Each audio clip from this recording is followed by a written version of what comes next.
উপদেষ্টাদেরও অনেকের পরিচিত, বিভিন্ন তদবিরে অনেকে ঠিকই শেখ হাসিনার আমলে মাফিয়াগিরি করেছে, দুর্বৃত্তায়ন করেছে, তারা এখনো নিজেদের ব্যবসা বাণিজ্য কার্যক্রম সবকিছু করছে। জনগণের চোখে ধুলো দেওয়া হচ্ছে।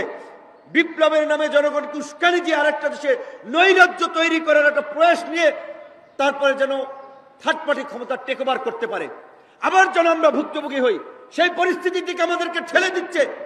রাজনৈতিক কর্মীদের অবশ্যই সে যেই দলের হন না কেন, বিএনপির হন, জামাতের হন, গণ অধিকার হন, বামপন্থীদের, ডানপন্থীদের, রাজনৈতিক দলের নেতা কর্মীদের সুনির্দিষ্ট নির্দেশনা ছাড়া অতি উৎসাহী কর্মকাণ্ডে যুক্ত হওয়া উচিত না।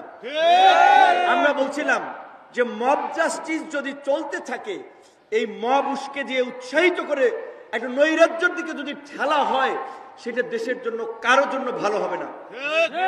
যে পরিস্থিতি তৈরি হবে তার জন্য খেসারতটা আমরা দিতে হবে।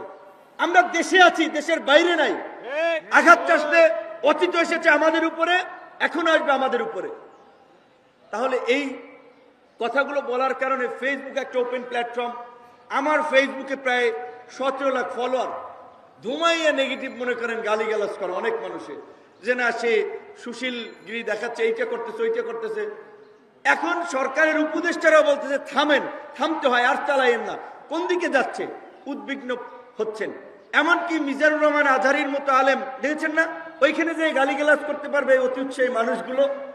তো আমরা যেটা বুঝি, উপলব্ধি করি, সেই আঙ্গিকেই কথা বলি। আমরা তো হঠকারী কোনো কথা বলি না।